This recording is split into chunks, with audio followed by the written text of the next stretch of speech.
미국의 유력 매체 포브스가요, 올해 세계에서 가장 영향력이 있는 여성 100인을 꼽아서 발표했습니다. 자, 그중에 이름만 들어도 이제 하나의 장면이 떠오르는 인물들이 또 있어요. 보면은 뭐 기업을 움직이고 정치를 흔들고 문화의 흐름을 바꾼 주목할 만한 얼굴들, 이 사람들입니다. 바로 이부진 사장, 캐대언의 여성들, 그리고 다카이치 사나이까지 꼽혔는데, 사실 이름만 들어도 올해 정말 화제를 많이 모았다 싶을 정도로 특별한데, 오늘 특별히 이제 여성 전문가 3인과 함께 저희가 이야기를 나눠보려고 합니다. 자, 먼저 일단 포브스 선정 기준부터 한번 살펴볼게요. 네, 이 기준이 굉장히 궁금한데요. 우선은 재력이 있고요. 그리고 미디어 노출, 그리고 영향력, 여기에 활동 범위라는 네 가지 주요 기준이 있습니다. 그리고 정치 지도자의 경우에는 국내 총생산, 그리고 인구 규모를 고려했고요. 기업 리더의 경우에는 매출, 기업 가치, 직원 수 등이 핵심입니다. 한국 여성으로는요, 앞서 소개된 대로 이부진 신라호텔 사장, 그리고 최수연 네이버 대표가 각각 92와 91위에 선정이 됐고요. 올해 1위 궁금하실 것 같은데, 1위 같은 경우에는 유럽연합 집행위원장인 우르줄라 폰데어 라이엔이 올랐습니다. 4년째 1위라고 하고요. 2위 역시 3년째 2위입니다. 크리스틴 라가르드 유럽중앙은행 총재가 됐는데, 여기서부터 조금 보실 필요가 있을 것 같아요. 지난해 3위였던 조르자 멜로니 이탈리아 총재가 4위로 밀려나게 됐고, 그 자리에 오늘 소개할 이 다카이치 사나의 일본 신임 총리가 새로 들어오게 됐습니다. 그런데 이 포브스 선정한 100인의 파워 여성들이요, 이 사람들이 갖고 있는 영향력이 사실 어마어마하다고요? 포브스 선정 기준에 따르면 이들이 미치는 영향력이 37조 달러, 이거 37조? 우리나라 돈으로 5경 4천조 원 정도 됩니다. 와. 그리고 전 세계 한 10억 명이 넘는 사람들에게 영향을 미치고 있다라고 분석을 했는데요. 24년 기준으로 전 세계 GDP가 약 111조 3천억 달러거든요. 그러면 37조 달러니까 전 세계 GDP 약 3분의 1의 경제적 영향력을 미친다라고 볼 수 있고요. 미국이 1년 동안 만들어낸 부가가치가 한 29조 1천억 달러예요. 그리고 중국이 한 18조에서 19조 달러거든요. 그러니까 미국이 만들어내는 1년 동안 만들어내는 부가가치보다 더 큰 영향력을 미치고 있다라고 하고요. 중국이 한 2년 동안 만들어낼 부가가치가 바로 이들 100인의 여성들이 만들어내는 경제적 영향력이다라고 볼 수 있습니다. 자, 그러면 이제부터 하나둘씩 이 포브스가 왜 이 사람들의 파워 우먼으로 꼽았을까? 그 주인공 3인을 중심으로 한번 알아보도록 하죠. 첫 번째 인물, 바로 리틀 이건희. 이부진 사장입니다. 자, 포브스가요, 직접 이렇게 얘기를 했어요. 이렇게 부르더라고요. 리틀 이건희라고. 근데 오늘은 이제 특별하게 또 세 분이 출연을 해주셨으니 저희가 자문으로 얻어서 한번 이 주인공들의 영향력을 육각형 구조도로 한번 만들어봤습니다. 먼저 이부진 사장 거 하나 보죠. 자, 이제 영향력 구조도가 이렇게 된다는 겁니다. 미디어 노출, 뭐 글로벌 활동 이런 거는 조금 적지만 그래도 재력과 경영 성과는 굉장히 높아요. 네, 맞습니다. 지금 추정 재산으로 보자면 포브스 기준 한 38억 달러 정도가 됩니다. 한 4조 5천억 정도 되고요. 아무래도 좀 물려받은 재산이 있기 때문이기도 한데요. 지금 현재 이제 호텔 신라의 사장을 맡고 있는데, 그 호텔 신라에 대해서 포브스 같은 경우에는 한국 최고의 숙박 및 컨퍼런스 센터라고 표현했고요. 한국 최대 면세점 사업자다라고 평가를 했습니다. 사실 그다음에 아까 보시면 이제 경영 성과나 리더십 부분에서 높은 점수를 받았는데요. 대표적인 게 바로 이 면세점 사업입니다. 면세점 사업, 이 아시는지 모르겠지만 이게 보통 공항 면세점에 콧대 높은 명품 회사라고 할 수 있는 루이비통, 그 공항엔 안 들어가요. 왜냐하면 공항에 들어갔을 때는 본인의 프리미엄 이미지가 훼손될 수 있다라고 우려하기 때문에 그냥 도심에다가 고급지게 건물을 세워서 거기다가 자신들의 매장을 내거든요. 그런데 2010년 말에 처음으로 인천공항 면세점에 루이비통이 입점한 겁니다. 최초였어요. 네, 맞습니다. 이 콧대 높은 루이비통을 그럼 어떻게 끌어들였냐를 보자면, 이부진 사장이 직접 발로 뛰면서 전 세계 주요 공항들을 돌아다니면서 공항에 들어왔을 때 이 루이비통, LVMH에 미치는 매출, 영향력, 그리고 프리미엄 이미지가 훼손되지 않는다 등을 직접 다 조사하고 프레젠테이션 하면서 LVMH의 경영진들의 마음을 얻었다라는 거예요. 그러면서 면세점 사업이 턴어라운드를 했고요. 실제로 그 즈음에서 신라 호텔 주가가 폭등하는 일도 벌어질 정도로 경영에서도 탁월한 성과를 내고 있습니다. 탁월한 성과. 그럼 이건 어떻게 좀 만들어진 건데요? 이것은 아까 리틀 이건희라는 말씀을 해주셨잖아요. 근데 이 리틀 이건희가 우리 한국인들을 보기에 너무 와닿는 게, 사실 외모가 지금 이건희 회장과 그 삼남매 중에 가장 닮지 않았나요? 네네. 네, 일단 외모뿐만이 아니라 성격도 굉장히 닮았다라고 합니다. 그래요? 그 추진력과 집요함 이런 부분에 있어서 굉장히 아버지를 닮았다라고 하는데요. 이건희 회장의 철학이 뭐냐면 경영 철학이 현장에 답이 있다라고 하는데 그 철학을 가장 잘 실천하고 있다라고 합니다. 사실 그 대주주 같은 경우에는요. 네. 등기이사에도 이름을 안 올려요. 왜냐하면 법적으로 책임을 지기 싫다라는 거죠. 그런데 이부진 사장 같은 경우에는 2012년부터 주주총회를 직접 주재합니다. 직접. 네, 가가지고 이제 현장에서 주주들의 의견을 직접 전해 듣는 자리를 마련하는 거죠. 거기에다가 이제 품질 관리, 사실 신라 호텔 같은 경우에는 아무래도 품질, 명품 이런 이미지가 프리미엄 이미지가 있어야 되잖아요. 그래서 품질 관리에 굉장히 철저합니다. 그래서 신규 서비스를 하거나 리모델링을 할 때는 아주 작은 디테일까지 네. 꼼꼼하게 챙기는 완벽주의 성향을 보이는 걸로 유명하고 합니다. 그리고 이게 책임 경영이라고 볼 수 있는데요. 이 대표적인 사례가 저는 메르스 사태를 정면 돌파한 거라고 봅니다.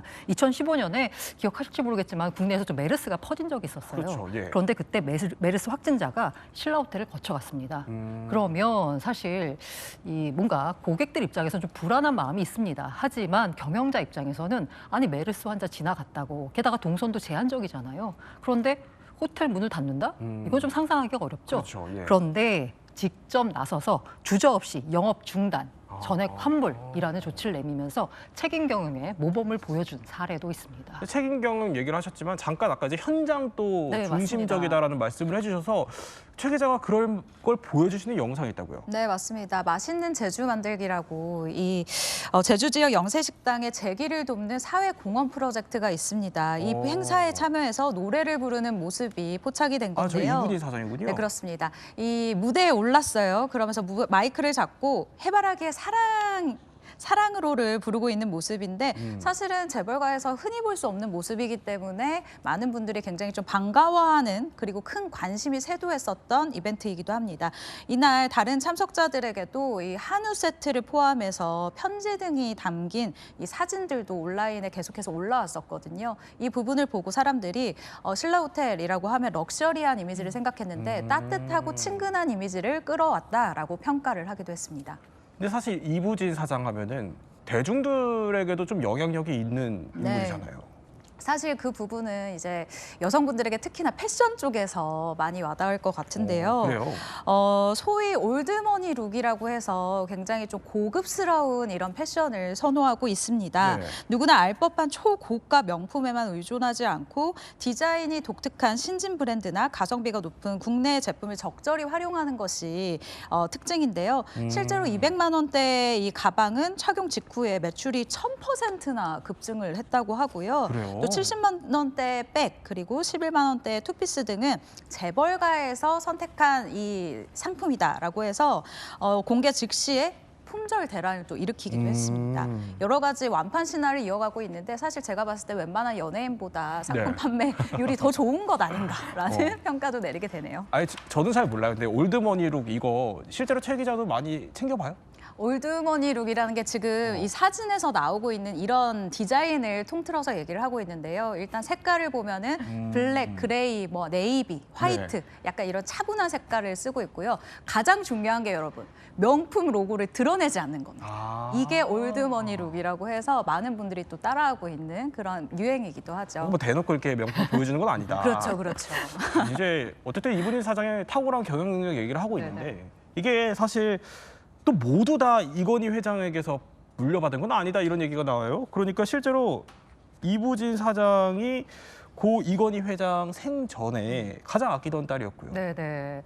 아까 제가 말씀드린 대로 외모도 가장 닮았고요. 성격도 비슷해가지고 이건희 회장이 아끼던 딸이라는 그 평가를 받고 있습니다. 대표적으로 대중의 약간 모습을 드러낸 게 언제냐면 그 2010년에 라스베가스에서 CES가 열리잖아요. 네. 근데 당시만 해도 사실 그 뭐 이부진 사장이나 아니면 그 동생 이서연 사장이나 사실 경영 전면에 좀 나서진 않았어요. 그런데 당시에 갑자기 이게 다들 기자들도 예상을 못했는데 지금 화면에 보이시는데 우리 딸들 광고 좀 해야겠다라고 하면서 두 손을 꼭 잡고 그 전시장을 저때? 누립니다. 네, 맞습니다. 그러다 보니까 예. 이때 전면적으로 이제 경영에 나섰다. 3세 경영에 본격적인 시동을 알렸다라는 평가를 받고 있고요. 실제로 나중에 봤더니 이부지 이제 지금은 사장인데요. 2001년에 부장으로 입사를 했습니다. 네네. 근데 이때 아버지 이건희 삼성 회장이 직접 신라 호텔에 1개월 가까이 머무르면서 한 달 가까이 머무르면서 경영 노하우를 하나하나 가르쳤다라고 합니다. 그렇군요. 이 일화는 사실 네. 재계에서는 상당히 유명하고요. 네. 이른바 이제 딸 바보 이건희라는 별칭을 어. 만들어주는 상징적인 에피소드가 됐죠. 하나하나 또 네, 코치를. 맞습니다. 아니 근데 사실 최 기자, 지금 우리는 이제 기업 경영 얘기를 하지만 네. 요새 이부진 사장 아들도 관심이 많아요. 사실 이 부분을 시청자분들이 굉장히 궁금해하실 것 같다라는 네. 생각이 드는데요. 최근에 아들이 수능에서 한 개 틀리고 서울대 경제학과로 진학했다라는 소식이 들려오면서 이 강남 지역의 맘카페를 비롯해서 수많은 이 학원들이 지금 들썩이고 있습니다. 이부진 사장의 아들 교육에 관한 글들을 사실 심심찮게 지금 발견할 수가 있는데요. 우리가 알다시피 재벌가 자녀들이 일찌감치 해외 유학을 선택하는 것과 달리 국내에서 성실히 교육을 시키고 있는 모습에 호감을 드러내고 있는 분들도 늘어나고 있는 추세입니다.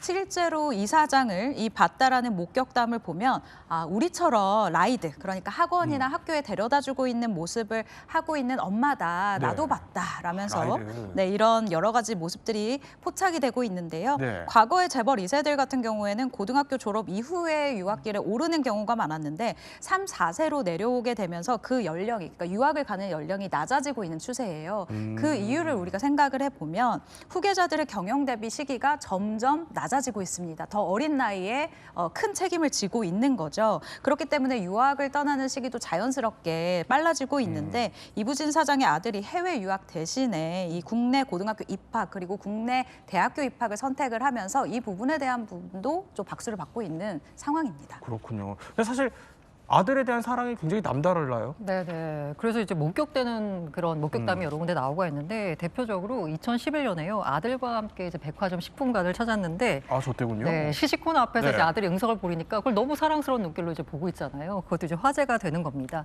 그리고 2015년에 제가 아까 말씀드린 대로 주주총회 직접 주재한다는 말씀드렸잖아요. 2015년에는 깁스를 한 채 주주총회에 등장했습니다. 그런데 거기 보시면 지금 화면에 보이실지 모르겠는데 엄마 사랑해라고 하고 이제 아들이 쓴 네. 그 글귀가 적혀 있습니다. 이러면서 이제 그 아들 사랑에 대한 그 인간적인 면모를 이제 보여주는 장면이다라고 볼 수 있을 텐데요. 그 포브스 등이 이제 평가한 걸 보면 이부진 사장에 대해서 이부진 사장의 영향력이 어디서 나오느냐? 아까 네트워크, 글로벌 네트워크, 또 위기 돌파, 리더십 이런 것도 있지만 동시에 겸손하고 검소한 태도, 소통과 사회공헌, 대중이 공감하는 인간적 스토리가 그녀의 브랜드 파워를 키우는 요소로 함께 언급된다라고 평가를 했습니다.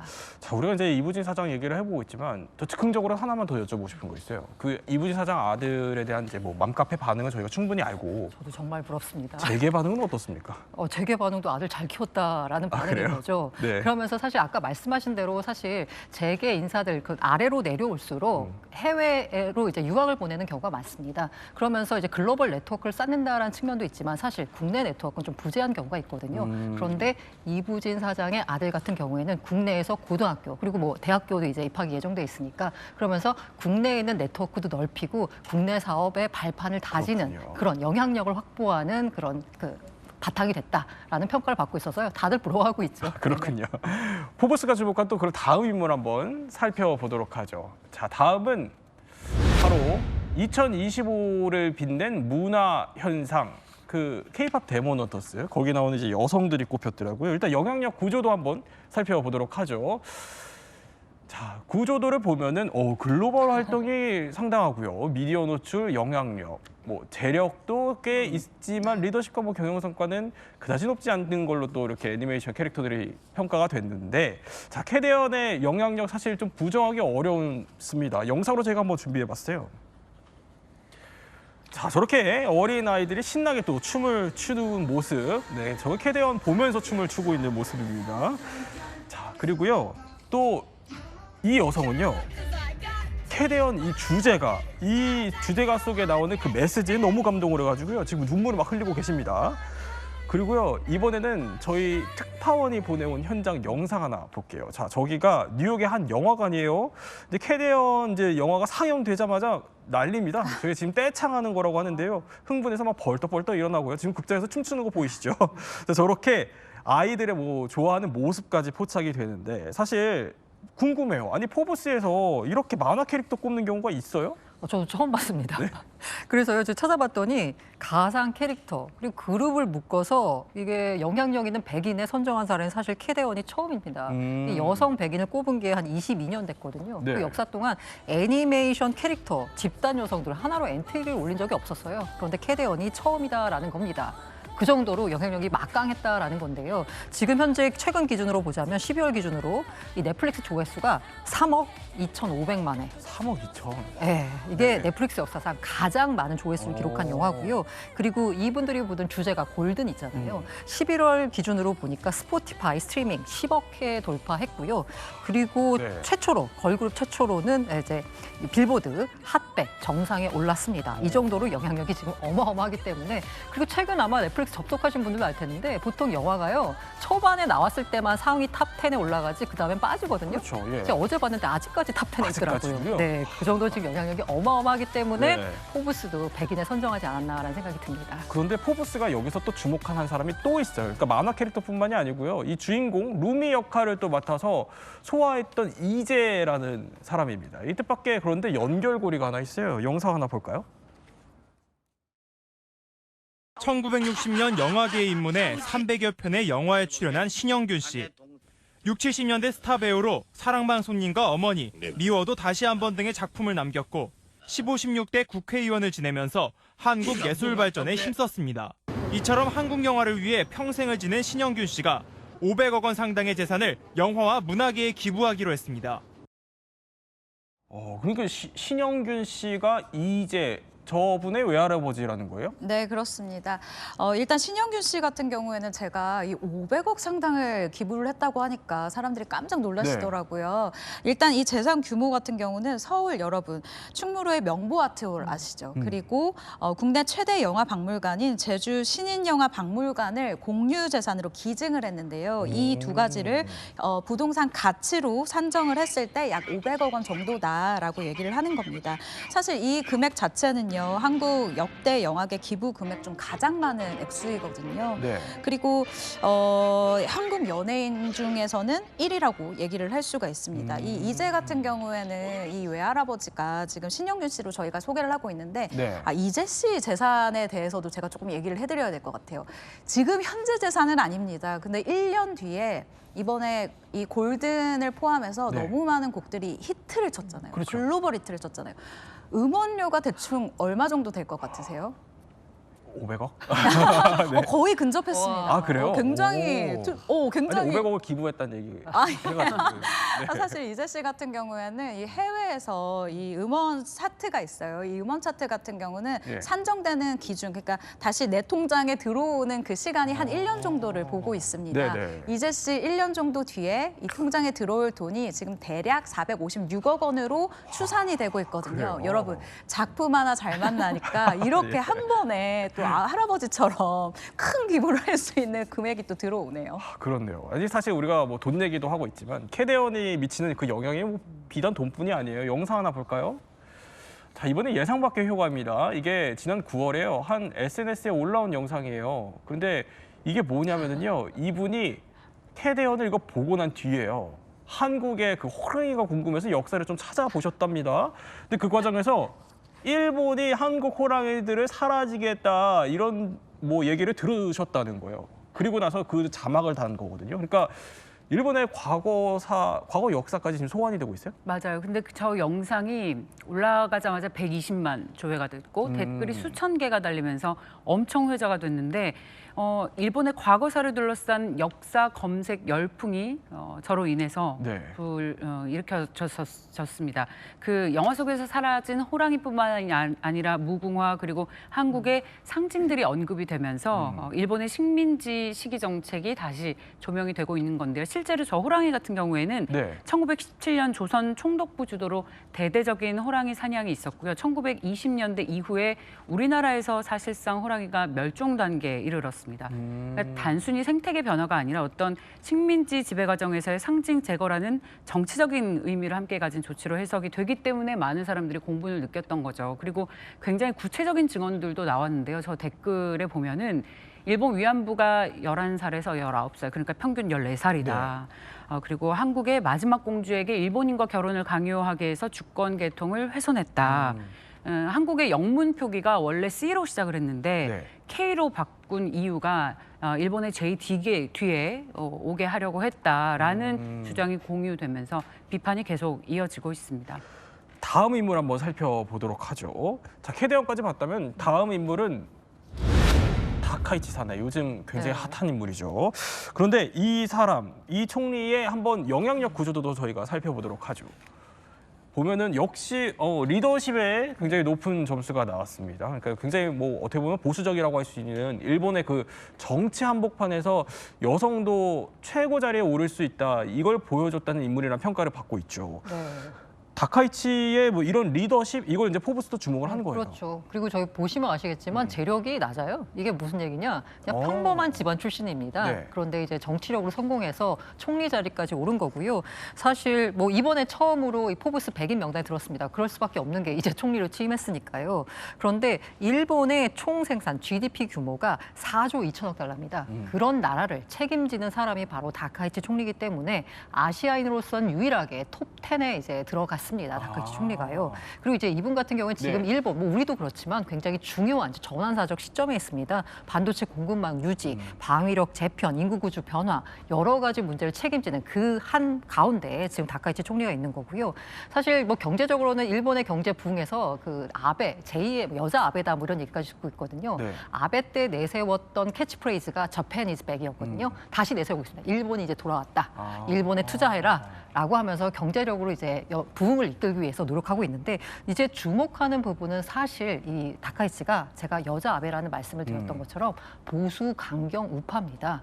때문에 이 정치적 관련해가지고 굉장히 논쟁적인 발언들을 많이 내놓고 있습니다. 우리가 흔히 여성들의 리더십하면 뭐 부드러운 리더십을 많이 떠올리는데요. 지금 오히려 여자 아베라는 말을 중심으로 굉장히 강경한 메시지를 내놓고 있는 거거든요. 대표적으로 대만이 뭔가 일이 벌어졌을 때 자위대가 출동할 수 있다라는 말을 하면서 지금 현재 중일 갈등의 한복판에 선 상황이고요. 그리고 우리 입장에서는 아까 보수 강경이라는 말씀드렸잖아요. 네. 12월 9일에 다케시마, 이거 독도입니다. 다케시마는 일본 영토다라는 주장을 다시 펴면서 논쟁을 불러일으켰습니다. 자, 그런데 이 논쟁적인 인물이 일본 내 지지율 어마어마하더라고요. 보니까. 근데 그럴 만한 장면이 있었어요. 제가 어린 시절을 일본에서 살았어요. 그래서 일본 정치, 사회, 문화에 관심이 있는데 보통 일본은 취임하고 4개월 정도 되면 50% 밑으로 지지율이 떨어집니다. 그런데 지금 다카이치 총리는 70%대를 여전히 유지하고 있어요.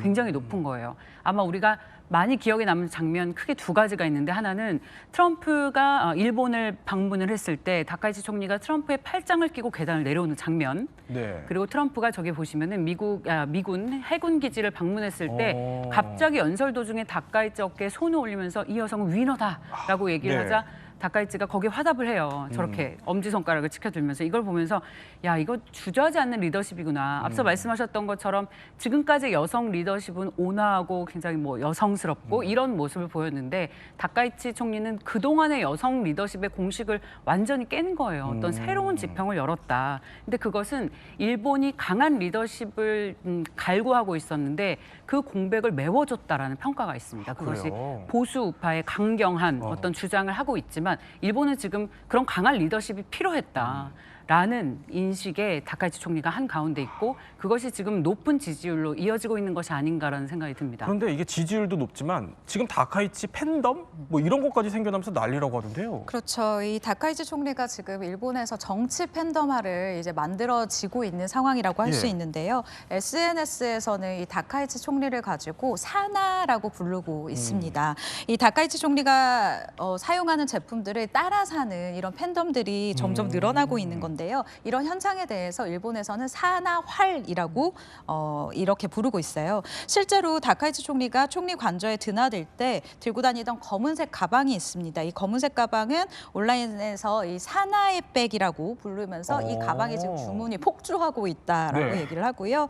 또 취임 기자회견이 있어요. 이 취임 기자회견도 또 이 팬덤이 굉장히 주목했었던 게 분홍색 볼펜을 이 분홍색 볼펜인데요. 이것을 사용하는 모습을 보고 또 따라 사면서 계속해서 일시품절이 반복되고 있는 상황입니다. 근데 이렇게 좋아하면 먹는 것까지 또 따라 먹고 싶잖아요. 네. 뭘 먹는지 궁금하니까 좋아한다라는 음식을 찾아가기 시작합니다. 다카이치 총리의 고향인 이 나라시의 한 호텔은요. 다카이치 총리가 좋아하는 메뉴들로 구성한 사나카츠 런치를 내놔서 또 인기를 끌고 있다고 하네요. 그런데 일각에서는요, 이런 다카이치 총리의 어떻게 보면 인기 이런 게 뭐 그동안 살아왔던 방식과 성격에 더 열광하는 거다 이런 분석들도 나옵니다. 한번 말을 확인해 볼까요? 音楽は大好きで楽器をやってましたね。バイク乗り回してましたね。だからバンド活動とバイクはハマりました。 확실히 기존 일본 정치인이랑 다른 거죠. 맞아요. 우리가 흔히 알고 있는 여성의 모습과는 좀 다르죠. 그러니까 다카이치의 인기는 정책 이전의 어떤 캐릭터에서 형성이 됐다. 그녀 자신의 캐릭터가 매력 있다라고 볼 수가 있는데 어려서부터 드럼, 스킨스쿠버, 오토바이 같은 이른바 비교적 조금 거친 와일드한 취미를 즐겼다는 것도 하나의 특징입니다. 그리고 네. 방송국 출신이기 때문에 대중 앞에서 얘기하는데 주저함이 없죠. 굉장히 말을 엄청 직설적으로 합니다. 중학생 시절부터 다소 규칙을 어기는 것을 즐겨했다고 이런 증언들도 좀 있고요. 이런 요소들은 일본 정치가 기대해온 그동안의 온화하고 조율하는 여성의 이미지를 깨는 어떤 새로운 지평을 열었다고 볼 수 있습니다. 그리고 앞서 말씀하셨듯이 그렇게 집안이 좋지도 않고 또 학벌이 아주 좋지도 않습니다. 네. 근데 정치 입문을 다카이치 파나소닉 창업자인 마츠시다가 설립한 정치인 양성기관 출신인데요. 그거 자체로도 보기 드문 비세습 여성 총리구나라는 서사가 일본 국민들에게 마련이 되고 있는 것 같습니다. 자, 우리가 이렇게 이제 포브스가 뽑은 올해 영향력 있는 여성을 살펴봤고, 그러면 이제 전문가 세 분을 특별하게 모셨으니까 내년 한 해를 흔들 여성들 한번 꼽아봐야 될 것 같아요. 그러니까 최 기자한테 한번 여쭤봤어요. 누굴 꼽으십니까? 짧게 말씀드릴 수 네. 있습니다. 개그우먼 이수지 씨인데요. 오. 이수지 씨 같은 경우에는 이 백상 예술대상 그리고 청룡 시리즈 어워즈에서 상을 받은 건 물론이고 지금 영상 보고 계시죠. 네. 많은 프로그램에 출연하고 있지만 이 유튜브 채널을 빼놓을 수가 없습니다. 여기에서 제이미맘, 슈블리맘, 백두장군 등 다양한 캐릭터를 보여주고 있는데 모든 캐릭터가 히트를 하면서 2026년 아마 수많은 광고를 찍지 않을까라는 예상을 해봅니다. 그렇군요. 그럼 이제 박세롬 교수 차례입니다. 박세롬 교수님 누구 꼽아주셨어요? 아마 올해 전 세계 언론에서 많이 주목한 여성 중에 한 명, 김주애를 꼽고 싶습니다. 김주애. 북한의 김주애요. 아마 네. 내년에도 똑같이 계속 이렇게 공식 석상에 나올 거예요. 퍼스트 레이디에 가까운 역할을 수행을 했는데 이제는 단순히 김정은의 딸을 넘어서서 북한 체제의 이미지를 관리하는 핵심 자산으로 이동하고 있고 내년에도 얼마나 주요한 장소에 등장을 하느냐. 그리고 혹시나 독자적으로 등장하진 않을지 어떤 정치적인 메시지를 내서 그 위치를 공고히 하지 않을지 전 세계가 주목하고 있는 것은 김정은의 후계자 자리를 김주애가 꿰찰 수 있지 않을까에 대한 의견이 계속 나오고 있기 때문인 것 같습니다. 그래서 저는 내년에도 김주애에 대한 관심이 높을 것으로 예상합니다. 세계에서 가장 무서운 12살이다 이런 얘기도 있던데요. 네. 마지막으로 고란 기자는 누구 꼽으십니까? 저는 테일러 스위프트를 꼽고 싶습니다. 2015년에 처음으로 톱 100에 들어간 이후에 올해까지 계속 선정이 되고 있고요. 네. 올해 21일 기록했습니다. 제가 테일러 스위프트 주목하는 이유가 뭐냐면요. 지금 보시면 알겠어요. 콘서트에 다 모인 사람들이에요. 네. 이 에라스 와, 투어라고 해가지고 엄청 이제 많은데요? 예. 콘서트를 여는데 제가 놀라웠던 점이 스위프트 노믹스, 뒤에 노믹스가 붙잖아요. 아베노믹스 이런 것처럼 네. 지역 연은에서 보고서를 냈습니다. 아니 특정 지역에 이 물가나 고용이 갑자기 튀는 거예요. 왜 튀지라고 봤더니 네. 그 즈음 테일러 스위프트의 콘서트가 열리는 거였습니다. 그 콘서트가 열리면서 지역 경제를 끌어올리는 효과를 냈었거든요. 네. 일례로 싱가포르에서 공연을 열었거든요. 그랬더니 싱가포르 GDP가 0.2%포인트 성장했습니다. 싱가포르. 네, 그래요? 스위프트 네. 효과로 해서 그 정도로 어마어마한 사람이고요. 처음으로 이제 여성 아티스트 최초로 포브스 억만장자에 올랐는데요. 더 놀라운 게 뭐냐면 대부분의 아티스트가 돈을 버는 방법이 본인 본업도 있지만 자기의 사업을 하고 있어요. 그런데 테일러 스위프트는 유일하게 콘서트 음반 판매만으로 억만장자에 오른 사람이고요. 저는 더 스위프트의 약간 스태프들이 부러운데 네. 1인당 한 10만 달러, 우리나라로 한 1억 4천만 원 정도의 보너스를 쌌다라고 합니다. 보너스까지? 네, 아. 총 2억 달러 정도. 그렇군요. 아니, 저 정도면 사실 그냥 움직이는 기업이다라고 해도 과언이 아닐 정도인 것 같습니다. 자, 세 분과 함께 포브스가 선정한 세계 또 영향력 있는 여성 이야기 한번 살펴봤습니다.